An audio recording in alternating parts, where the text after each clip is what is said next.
Thor the God of the thunder एक बारी को हल भी सोचता है कि भाई इससे पिट्टे पिट्टे नहीं करने की सोचूंगा, क्योंकि भाई ये अगर अपनी पे आ गया ना ये मुझे रुला देगा। लेकिन भाई डॉक्टर डूम को देख लो, सिर्फ ऐसे करा है उसने, ऐसे करा है और पता नहीं कौन सा स्पेल मारा है कि भाई सब चीजें ऐसे कर। कैसे कैसे कैसे कैसे कर लिया तूने, कैसे कर लिया? इस चीज का कंक्लूजन नहीं देगा ना भाई। मेरे को रातों में नींद नहीं आ रही है, सच बता रहा हूं मेरे को भाई। मैं रात में सो रहा हूँ ना, मैं यही दिमाग में थॉट चल रहा है ट्रेलर देखने के बाद कि क्या चीजें हुई हैं, किस हिसाब से हुई हैं, मुझे डाइजेस्ट नहीं हो पा रही हैं। और मैं बिल्कुल भी झूठ नहीं बोल रहा, मेरे को रात में सच में सपने आ रहे हैं इसके।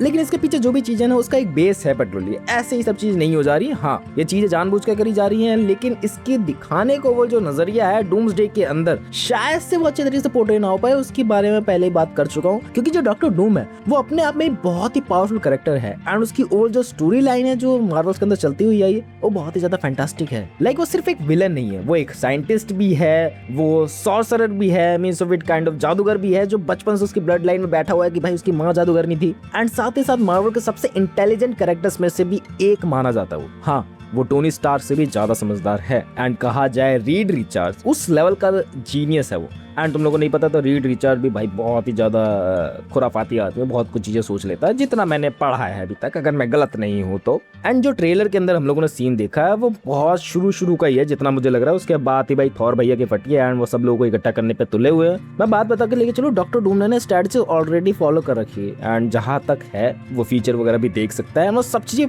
प्लान करके चलता है, वो सब स्ट्रेटजी वाइज चीजें चलता है कि भाई हाँ अगर ये बंदा ये अटैक करने वाला है तो इसको किस स्पेल से टैकल करा जा सकता है, कौन सी ओवरऑल स्ट्रेंथ मेरे को इस्तेमाल करनी है, दिमागी क्षमता इस्तेमाल करनी है, शारीरिक क्षमता इस्तेमाल करनी है, वो मेरे ऊपर। क्योंकि मैं जितना भी है मैं शरीर के बल पे इस बंदे से नहीं लड़ सकता। एंड इतना है कि भाई मेरे को अपने दिमाग में बिलीव रखना है, क्योंकि इस बंदे ने, सामने वाले बंदे ने ओवरऑल 6 इन्फिनिटी स्टोन पहने हुए बंदे को भी टैकल कर दिया था, उसके सीने पे मार दिया था। तो भाई के पावर्स में ओवरऑल बात है, बट मेरे को सोच समझ के चलना होगा ये भी कि भाई मेरे पास भी पावर्स कम नहीं है। अगर मैं अपने जो भी मिस्टेक्स पहले जो भी अपने बैकएंड में सोच के चलता हूँ एंड जो मैंने बचपन से सीखी हुई ये चीजें जो मेरी ब्लड लाइन में भी ऑलरेडी, उसको मैं कैसे अच्छे तरीके से यूटिलाइज कर सकता हूँ। एंड ऑल्सो जो मैंने कवच बनाया, ऑल्सो जो मेरा साइंटिस्ट वाला दिमाग है, इन चीजों के बारे में क्या तर्क देता है, मेरे जीतने की पॉसिबिलिटी किस हिसाब से बन सकती है, ये और चीजें वो बैकएंड में सोचता रहता है। एंड मैं पहले इतना नहीं सोच रहा था लेकिन अब कुछ ज्यादा ही सोचने लगा इस बारे में।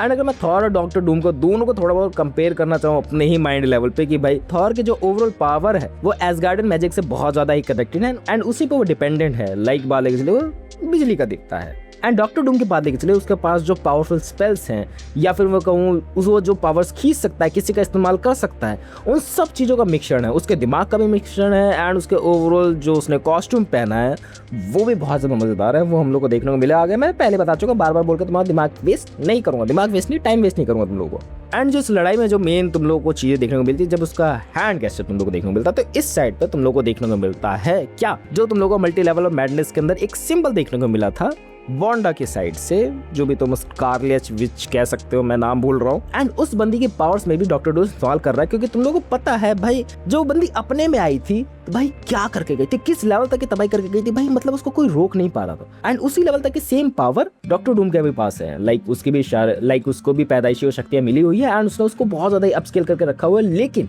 डॉक्टर डूम के पास ये पॉसिबिलिटी कि भाई उसने डार्क मैजिक्स भी बहुत ज्यादा सीखे हुए हैं, उसने डार्क स्पेल्स भी बहुत ज्यादा सीखे हुए हैं, जो वांडा संभाल नहीं पाई थी उस टाइम पे। तुम लोगों को पता है उसकी बुद्धि बर्बस्ट हो गई थी, वो अपने कंट्रोल में नहीं थी, वो उस बुक के कंट्रोल में आ गई थी पूरी। एंड इसके साथ अगर मैं ये भी चीज ऐड ऑन करना चाहूँ कि भाई उसके पास स्पेल्स है, उसके पास सब चीजें जादुई शक्तियों वाली बहुत ज्यादा ही ब्रिलियंट लेवल की। एंड ऑल्सो उसके पास टेक्नोलॉजी का भी सहारा है। वो ऐसा नहीं कि भाई टेक्नोलॉजी को बैकएंड में रख देता है कि भाई उसका कोई काम ही नहीं है, टेक्नोलॉजी का भी बहुत ज्यादा काम है, टेक्नोलॉजी भी काम आएगी। सो इस वजह से उसने अपने सूट में भी बहुत ज्यादा चीजें करी है अपग्रेड वाली, जो मुझे नहीं पता है क्योंकि मैंने नहीं पढ़ी है डॉक्टर डूम वाली सीक्रेट वॉर्स या फिर डूम्सडे की overall comics, but I know it. जो भी मैंने चीजें देखी हैं, जो भी मैंने चीजें थोड़ी जगह से इकट्ठी करी है। एंड पावर स्टीलिंग की बात चल रही है तो इस पर मैं ये भी पॉइंट ऐड ऑन करना चाहूँ कि भाई मे भी शायद वांडा डॉक्टर डूम के कब्जे में है, या फिर कब्जे में ना कहूँ तो शायद से उसकी बैकएंड में कहीं ना कहीं पावर इस्तेमाल कर रहा है। एंड ऑल्सो लोकी का भी कुछ हाथ हो सकता है।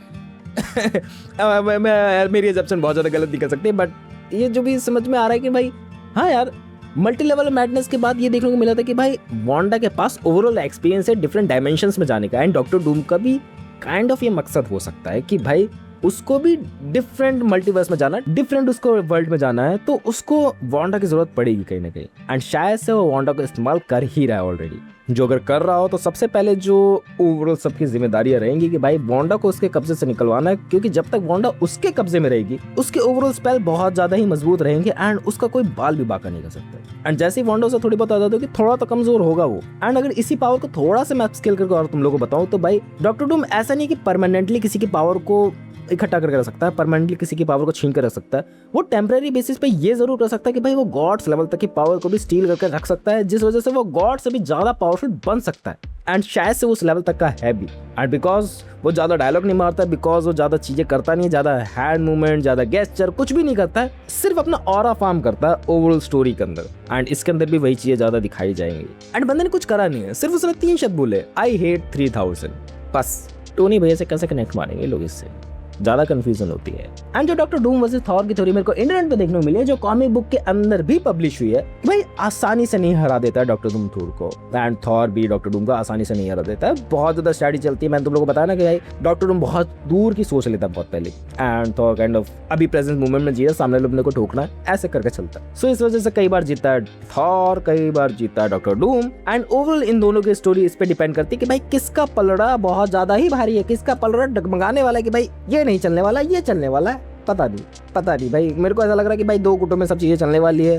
Captain America the Civil War करके आई थी ना, वैसी चीजें होने वाली है दोबारा से, 2 गुटों में लोग बटेंगे। एंड वो अर्थ की तो चीजें चली रही कि भाई 3 अर्थ आपस में टकराने वाली, तो सब अपने अपनी अर्थ को बचाने के लिए तुले रहेंगे। एंड ऑल्सो जब आपस में कॉन्फ्लिक्ट होता है ना, तब ज्यादा मजा आता, पता नहीं है। तो सीक्रेट वॉर कैसे एस्टैब्लिश होगी, देखने वाली बात होगी। मैंने नहीं पढ़ी है भाई। एंड पता लोगों के दिल और दिमाग में सबसे ज्यादा फियर है क्या, कैसे होंगी चीजें।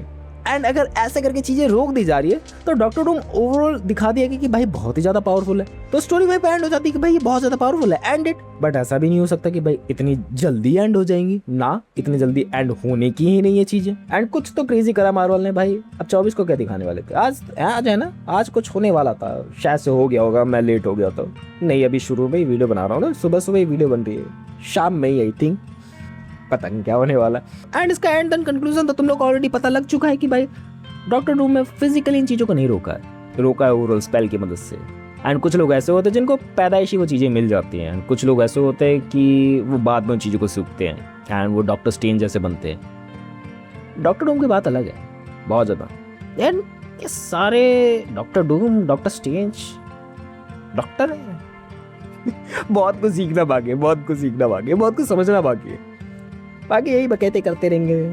Words you think about by words, कुछ समझ में आया, कुछ भीजे में घुसा कि क्या चीज़ें होने वाली है, क्या चीज़ें नहीं होने वाली है। हालांकि तुम लोगों को समझ नहीं आया होगा, मैं समझाने में असमर्थ रहता हूँ हर time. That's it for the video, मिलते हैं नेक्स्ट वीडियो में।